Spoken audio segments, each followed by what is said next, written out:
Hey guys, welcome back to TechWake TV. This is Joe Simpson, and I wanted to share with you today something very exciting and something I just received. Before I do that though, I just wanted to say I'm really sorry it's been so long since I've posted a video. I just haven't had that much exciting stuff come up lately, and I've had all my kids home from college and I've been preoccupied, to say the least. Anyway, let's talk about this new MacBook Air M1. Yeah, I went ahead and bought one of these, and it's kind of strange how I arrived at this decision. So let's back up a little bit, and I'll talk you through some of the things that I've been through in the last year and a half, 2 years, that brought me to the choice that I made. The first Mac that I ever owned was a MacBook Pro laptop. I paid about $2,200 for this thing. It was really, really nice. It was a quad-core i7. It had 16 gigs of RAM. I had a 512 SSD at the time. That was quite an upgrade. And I really enjoyed that computer, so much so that I went out and purchased an iMac for my desktop computing. And that one was a late 2013, which was even better. It was a quad-core i7, 32 gig of RAM, and had, I think it was 4 gigs of video memory or whatever. So this thing really chewed up 1080p. It even handled 4K with not much problem. I really enjoyed the desktop experience with the iMac, but one of the things I started running into was when I got the Panasonic G9, it had the HEVC codec, which was a lot tougher for it to get through, especially when using DaVinci Resolve. I really like Final Cut Pro for the editing and the cutting aspects, but I did like some of the advanced features that were offered in DaVinci Resolve. I started to get interested in DaVinci and moved in that direction not too long after I had my Mac. One thing I realized was my iMac barely hung in there for the DaVinci workload because DaVinci is so resource heavy. My MacBook Pro, that thing kind of gave out early on in the game. It was good for 1080p. As soon as I started doing 4K out of a standard Panasonic camera, that was fine. But if I tried to do 4K HEVC with the Panasonic G9, it was just a no-go. It just wouldn't work very good at all. Everything had to be optimized. I didn't have that much space on the computer. So my laptop became a little bit clunky because it was kind of heavy. I had to move it around. It was a 15-inch, so it was heavier than an Air. It wasn't portable. The battery didn't last that long. It generated a lot of heat, and it just ended up sitting around a lot. So I just kind of left that computer all by itself for a while. Didn't use it a whole lot. I took it to the beach when I went on vacation, but that was about it. That computer was always plugged in because it had 2 to 3 hours at best when you were doing heavy workload like Final Cut Pro with video editing and things like that. Fast forward early 2020, and I started to think about building a PC because I was considering, well, hey, if I'm using DaVinci Resolve so much, why not just go ahead and build a PC, because that's going to really get it done. And I can do it for a pretty inexpensive price, for about $1,800. I mean, listen to the specs of this machine. I have a Ryzen 3700X. I have 128 gigs of RAM. I've got 3 NVMe drives, each at 1 terabyte. So I use different storage locations for my different caches and my different file locations for DaVinci Resolve. That worked out awesome. I even have a 16 gigabyte video card in there that is really high end. And, you know, I only spent about $1,800 for that computer. But you know what's crazy is even when I use DaVinci Resolve, there's still times when that program will just hang up and not work in an optimized fashion like I would expect it to. So after saving about $600 in my AdSense account and gaining about $670 on the sale of my MacBook Pro, I had $1,300 laying there, and I thought, hey, I think I can buy one of these new M1 Macs that are out. And I was looking at the Mac Mini, I looked at the MacBook Pro, and I looked at the MacBook Air.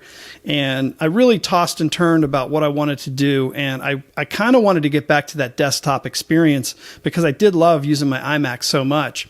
But the Mac Mini, I'm just afraid of committing to that machine on a desktop because I just think down the road I might need or want more, especially if some different cameras, different codecs, different things come out. So I was a little leery on jumping on the M1 and putting all my eggs in the basket and saying, hey, this is my new desktop, because then I would be stuck for a while. I didn't really want to do the MacBook Pro 13 because the only real advantages to the MacBook Pro 13-inch was the heat dissipation with the fan, which I'm not finding much of an issue with the MacBook Air. I don't put it to work that hard. The slightly brighter screen, from what I hear, I don't know that I would need anything much brighter than what this MacBook Air can do.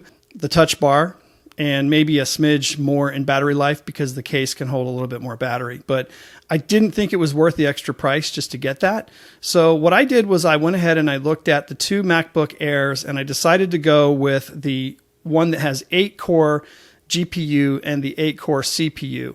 If you get the lowest end, you get an 8-core CPU and a 7-core GPU. And I don't know if it will make any difference whatsoever. I just went ahead and said, I'm just going to get the better one because that's something I can't change.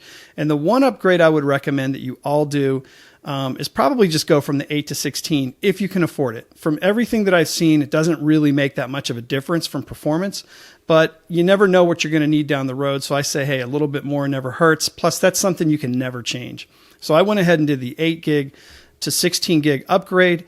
And this machine that I was looking at came with 512, and I had a little extra cash as well, so I put the extra money in the 1 terabyte. Upgraded hard drive is where you could probably hold off because you could get a 512 internal drive with this MacBook Air, and that would be fine. When it comes to video editing, you're probably going to need a little bit more hard disk real estate to spread out on and get your drives and everything working properly. And one of the things I've noticed about the M1 Mac in all of my reviews and my videos that I've watched is that the M1 Mac has a tendency not to be as fast through its port with the hard drives as some of the other Macs. Maybe that's an optimization thing. They're going to upgrade here in the near. But there are some devices out there that can run almost at 1,000 megabits. And then most drives that I see that are really good are running at 500-600. I still think those are going to be fine for most of your video editing needs. But that would be the only fear I'd have in not having a larger hard drive internally. But I went ahead for the 1 terabyte. I think, the MacBook Air is probably the most logical choice when it comes to these 3 devices. You have the MacBook Air, the MacBook Pro, and the Mini. The Mini is awesome. If you have no computer at all and you just need something on your desk and you want to start editing, the Mini is the cheapest entry-level point you can get to, but you're still going to have to buy a keyboard, a mouse, a monitor, and maybe some other devices. With the MacBook Air, MacBook Pro, at least you have a ready-in-the-box, ready-to-go computer that you could actually edit and use and go for right away. So that's the one appealing thing. Plus, the MacBook Air is portable. Their battery life is just awesome. So I was really excited to get this because now I can take this on vacation and have a real bona fide computer where I could do some serious editing. So I could do my DJI video clips in 4K. I could do my 4K Panasonic clips. I could do everything that I need to do, and this thing's not going to give out on me. So I think the MacBook Air is a really good choice to start out with. Plus, you could always dock that on a desk. So if you said, hey, I'm not ready to buy the desktop machine, I don't have that much money, you could get the MacBook Air and have best of both worlds because it's the same as the Mac Mini in terms of performance. So you could get that device, set it on your desk, and get something made by a company called CalDigit Soho. The CalDigit Soho will give you the wide bandwidth that you need for the fast transfers between your SSD drives, and it also gives you the capability of doing up to 2 other monitors. I think that would be the way to go. You guys let me know what you think in the comments below. All in all, I think this MacBook Air is a real winner. The only thing that it stresses me out a little bit is it's kind of hard to see because the screen's 13 inches. So if you want something a little bit faster, a little bit bigger screen, or maybe longer legs for growing into for down the road, you may want to wait till the new M1X or the M2 or whatever they come out with in the new MacBook Pros and the new iMacs later this year. But if you need a portable device now, the MacBook Pro is a winner. I wouldn't even hesitate. Some of the people say that Adobe Premiere Pro does not run well on this machine. It probably doesn't. It hasn't been optimized yet. That's more of an Adobe Premiere problem in my book. I've never really used Adobe Premiere. I used it way early on, way back in the day, but as soon as Final Cut Pro 10 came out and everybody giggled and made fun of it and called it iMovie Plus, I was like, hey, I'm on board, and I loved it.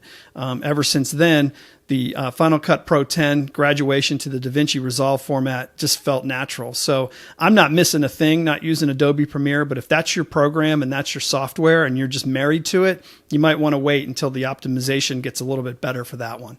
Other than that, I think this thing is a pure thumbs up. It's a total win. It isn't cheap. I mean, all in, out the door, I was over $1,500 for this computer. So it's not a cheap computer, but it is about the best one you can buy for the money, and that's no doubt.